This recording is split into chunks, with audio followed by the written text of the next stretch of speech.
ராசிக்காரங்க இந்த ஐப்பசி மாதம் என்ன பண்ணா சிறப்பா இருக்கும்? கோயில போயிட்டு நீங்க ஒரு நெய் விளக்கு போடுவது, இல்ல அம்மன் கோயில இருக்கக்கூடிய விளக்குக்கு நெய் வாங்கி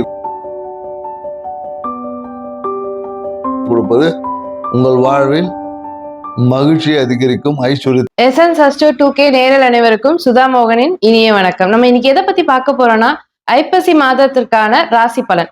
12 ராசிக்காரங்களுக்கும் ஐப்பசி மாத ராசி பலன் எப்படி இருக்குன்றத பத்தி நம்ம மோசையா கிட்ட கேட்டு தெரிஞ்சுக்கலாம். எங்க சேனலை ஞாபகமா சப்ஸ்கிரைப் பண்ணுங்க, லைக் பண்ணுங்க, ஷேர் பண்ணுங்க. உங்களுக்கான ஜோதிடம், ஆன்மீகம் சார்ந்த டிப்ஸ் நிறைய வீடியோ எங்க சேனல்ல போட்டிருக்கோம், பார்த்து பயன்பெறுங்க. வாங்க வீடியோக்குள்ள போலாம். ஐப்பசி மாதம் பத்தி கொஞ்சம் ஸ்பெஷாலிட்டி என்னன்னு கொஞ்சம் சொல்லுங்க ஐயா. எஸ்என்ஸ் அஸ்ட்ரோ நேயர்கள் அனைவருக்கும் மோசஸின் இனிய வணக்கங்கள். இன்னைக்கு பார்க்க போற விஷயம் என்னன்னாக்கா ஐப்பசி மாதம். ஐப்பசி மாதம்னாவே பார்த்தீங்கன்னு வச்சுக்கங்களேன், குழந்தைகளுக்கு எல்லாமே ஒரு மகிழ்ச்சி வந்துடும். ஏன்னு வச்சுக்கங்களேன், நிறைய வீட்டில் பார்த்தீங்கன்னா இந்த காலகட்டத்தில் நிறைய பலகாரங்கள்லாம் செய்வாங்க. ஏன்னா ஐப்பசி மாதம் அமாவாசைன்றதை நம்ம தீபாவளி திருநாளான தீபாவளியை கொண்டாடுறோம், சரிங்களா? ஸோ இந்த தீபாவளி ஏன் இந்த மாதத்தில் கொண்டாடுறோம் அப்படின்னு பார்த்தீங்கன்னா, நரகாசுரனை வதம் செய்ததுனால நம்ம அதை கொண்டாட்டமாக தீபாவளி கொண்டாடுறோம் அப்படின்னு நம்ம சொல்கிறோம். மேலும் பார்த்தீங்கன்னா இந்த காலகட்டத்தில் நிறைய பார்த்தீங்கன்னா முறுக்கு, அதிரசம் அப்படின்னு பார்த்தீங்கன்னா நிறைய இந்த ஃப்ரைட் ஐட்டம், வறுத்த ஆயில் ஐட்டம் உணவுகளை பலகாரங்களை நம்ம பெரும்பாலும் சாப்பிடுவோம். இதுக்கு பின்னாடி இருக்கக்கூடிய அறிவியல் எப்படி இருக்குன்றத ஒரு சின்ன ஒரு விஷய தகவலை மட்டும் பகிர்றோம். ஏன்னா நரகாசுரன் அப்படி நரகம் என்னாவே இங்க குறிப்பிடுவது என்னன்னாக்கா குளிர்ச்சி. நரகத்துல என்ன இருக்கும், எண்ணெய் சட்டில போட்டு வறுப்பா நமக்கு புராணங்கள் நிறைய நமக்கு சொல்லியிருப்பாங்க.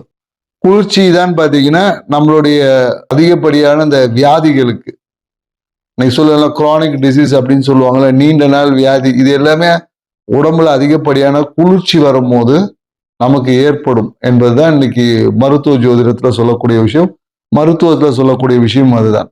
ஸோ அதனால என்னன்னாக்கா இனி வரக்காலம், ஏன்னா ஐப்பசிக்கு அப்புறம் கார்த்திகை மழைக்காலம், அதுக்கப்புறம் மார்கழி குளிர்காலம். ஸோ இந்த விஷயங்களை நாம எதிர்கொள்ளணும். அப்படி எதிர்கொள்வதற்கு தான் நமக்கு என்னன்னாக்கா காலையில பார்த்தீங்கன்னா கங்காஸ்தானம் அப்படின்னு நமக்கு கொடுத்துருவாங்க. காலையில பார்த்தீங்கன்னா எண்ணெய் தேய்ச்சி கங்காஸ்தானத்தை வச்சு குளிச்சுட்டு சூடான உணவுகளை நம்ம சாப்பிடுவோம். அதுக்கப்புறம் பலகாரங்கள் எல்லாமே அதாவது என்ன ஃப்ரை ஆயில். ஏன்னா குளிர்ச்சியை எதிர்கொள்ளணும்னா நம்ம உடம்புல பார்த்தீங்கன்னா ஃபேட் தேவை இருக்கும். அதனாலதான் பார்த்தீங்கன்னா நிறைய குளிர்ந்த பிரதேசங்கள்ல பார்த்தீங்கன்னா நிறைய கொழுப்பு சத்து உள்ள உணவுகள் அதிகமா இருக்கும். நீர்த்தன்மை, கொழுப்பு சத்து உள்ள உணவுகள் அதிகமா இருக்கும். அந்த பருவ காலங்களை எதிர்கொள்வதற்கான ஒரு சூட்சும ரகசியத்தையும் இதுக்குள்ள நம்ம முன்னோர்கள் வச்சிருப்பாங்க. அதான் நம்ம பார்த்தீங்கன்னா யம தீபம் அப்படின்னு ஒன்று ஏற்றுவாங்க. ஏன்னா யமன்னாவே குளிர்ச்சி. ஏன்னா அதுக்கு பின்னாடி நிறைய விஷயங்கள் போனால் ரொம்ப டீட்டெயில போகணும். அதனாலதான் நம்ம யம தீபம் இந்த காலத்துல குளிரை வெப்பத்தால எதிர்கொள்ள தயாராகிக்கணும். அதனாலதான் நமக்கு யம தீபம் ஏற்றுவாங்க. ஸோ இதுக்கு பின்னாடி இருக்கக்கூடிய இவ்வளவு மருத்துவ விஷயங்கள், இயற்கை சார்ந்த விஷயங்களும் இருக்கு என்ற புரிதலோட இந்த ஐப்பசி மாத ராசி பலன்கள் 12 ராசிக்கும் எப்படி எல்லாம் பலாபலன்கள் இருக்கு என்பதை தான் நம்ம இப்ப பார்க்க போறோம். வாங்க வீடியோக்குள்ள போகலாம். துலா ராசிக்கான ஐப்பசி மாத பலன். துலா ராசிக்காரங்களுக்கு பார்த்தீங்கன்னா இந்த காலகட்டம் மிகுந்த ஒரு மகிழ்ச்சியான ஒரு தொடக்கம். மாத தொடக்கத்திலே மிகுந்த மகிழ்ச்சிகள் நிறைந்த ஒரு தொடக்கம். ஏன்னா சுப நிகழ்வுக்காக திடீர் பயணங்கள் இருக்கும். பார்த்தீங்கன்னா திடீர்னு, அதாவது என்னன்னாக்கா நாளைக்கு ஒரு ஃபங்க்ஷனர், அதுக்கு முந்தின நாள் தான் ஃபோன் பண்ணி சொல்லுவாங்க. ஸோ அந்த மாதிரியான திடீர் பயணங்கள், பிளான் பண்ணாம நீண்ட தூரம் ஒரு சுப நிகழ்வுகள் எல்லாம் பங்கேற்கிறதுக்கு வாய்ப்பு இருக்கு. அதே மாதிரி என்னன்னாக்கா சுப நிகழ்வை பங்கேற்பதனால ஒரு அலைச்சலும் இருக்கும். அலைச்சல், தூக்கமின்மை, இந்த மாதிரியான பிரச்சனையினால உடல்ல பார்த்தீங்கன்னா சில ஒரு நோய் அசுகங்களும் வரும். மேலும் என்னன்னாக்கா அரசு சார்ந்த விஷயத்துல இந்த காலகட்டத்தில் என்னன்னாக்கா புதிய அரசு சார்ந்த விஷயத்துல ஒரு சிறப்பான ஒரு மேல் அதிகாரி இல்லை அரசியல்வாதிகளின் தொடர்பு ஏற்படும். அதன் மூலயமாக நீங்கள் எதிர்பார்த்த ஒரு பாக்கியம் என்பது கிடைக்கும். பாக்கியம்னா என்னன்னாக்கா சில பேர் ஏதாவது ஒரு பொறுப்பு கேட்டிருப்பாங்க, அந்த பொறுப்புகள் எல்லாமே இந்த காலகட்டத்தில் கிடைக்கிறதுக்கான வாய்ப்பு இருக்கு. ஸோ அதனால இந்த வாய்ப்பை பயன்படுத்தி நீங்கள் அரசியலில் ஏதாவது ஒரு பெரிய ஒரு பொறுப்பு வாங்கணும்னா நீங்க இந்த மாதத்தை பயன்படுத்திக்கலாம். மேலும் என்னன்னாக்கா அதான் சொன்ன, ஏற்கனவே நீண்ட தூர பயணங்கள் இருக்கும். பயணத்தினால தூக்கமின்மை, அலைச்சல் என்பது இருக்கும். நிறைய சுப நிகழ்வுகளை பங்கேற்பீங்க. குறிப்பா என்னன்னாக்கா துளாராசிக்காரங்க பெண்கள் விஷயத்துல ரொம்ப கவனமா இருக்கும். ஏன்னா இந்த காலத்துல தேவையற்ற அவமானங்களை பெண்கள் சார்ந்த விஷயத்துல இருந்து வருவதற்கு சாத்தியக்கூறுகள் இருக்கு. அதனால பெண் சார்ந்த விஷயத்துல ரொம்ப எச்சரிக்கை தேவை. அதே போல என்னன்னாக்கா குறிப்பா இந்த காலகட்டத்தில் துளாராசிக்காரங்களுக்கு இந்த கால் பாதத்துல வீக்கம், நீர் வீக்கம் வர்றது, இந்த மாதிரியான உடல் உபாதைகளும் வருவதற்கு வாய்ப்புகள் இருக்கு. நிறைய பேருக்கு என்னன்னாக்கா அதிகப்படியான பயணத்தினால நம்ம சாப்பிடக்கூடிய உணவு ஃபுட் பாய்சன் ஆகுறது, இல்லை இந்த ரெஸ்டாரண்ட் செட் ஆகாது, அந்த மாதிரியான ஃபுட் பாய்சன் ஆகி ஏற்படக்கூடிய உடல் உபாதைகள் வருவதற்கான சாத்தியக்கூறுகள். ஏன்னா மனம் பார்த்தீங்கன்னா எப்பொழுதும் ஒரு மாயையிலே இருக்கும், ஒரு பிரம்மாண்டத்தை நோக்கி சிந்தனையில் இருக்கிறோம். ஏன்னா ஒரு ஒரு 10 ரூபா செலவு பண்ணும்போது இந்த காலகட்டத்தில் அது 10,000 ரூபா செலவாக மாறிடும். ஸோ அதனால பிரம்மாண்ட சிந்தனைகள் இருக்கும். ஸோ பிரம்மாண்ட சிந்தனைகளை கொஞ்சம் குறைச்சிக்கணும். குறைச்சிக்கும் போது தான் வாழ்க்கை என்பது மிகுந்த சிறப்பாக இருக்கும். ஏன்னா துலா ராசிக்காரங்களுக்கு ஆரம்ப காலகட்டங்கள் பார்த்தீங்கன்னா, குறிப்பாக இந்த சுவாதி நட்சத்திரக்காரங்களுக்கு ரொம்ப ஒரு டிப்ரெஷனில் இருப்பாங்க. என்ன பண்ணுறதுன்னு தெரியாது. சில விஷயங்கள் என்னன்னாக்கா நெருக்கடிகள் கொடுப்பாங்க. குறிப்பாக திருமணத்துக்காக காத்திருக்கவங்களும் ரொம்ப நெருக்கடி கொடுப்பாங்க. அந்த மாப்பிள்ளை வீட்டிலேருந்து அவ்வளோ ஒரு நெருக்கடி கொடுப்பாங்க. கொடுத்துருப்பாங்க. அதுக்கப்புறம் பார்த்தீங்கன்னா பேசவே மாட்டாங்க. ஸோ அதை முடிவு எடுக்கிறதுல பார்த்தீங்கன்னா ரொம்ப தடுமாற்றங்கள் நிறைந்திருக்கும். மேலும் என்னன்னாக்கா நிறைய பேர் வந்து இந்த காலகட்டத்தில் புதிய தொழில் முயற்சிகள் செய்வாங்க. கடன் வாங்கி தொழில் இன்வெஸ்ட்மெண்ட் செய்வது, இது போன்ற நிகழ்வுகளும் துலா ராசிக்காரர்கள் கண்டிப்பாக செய்வாங்க.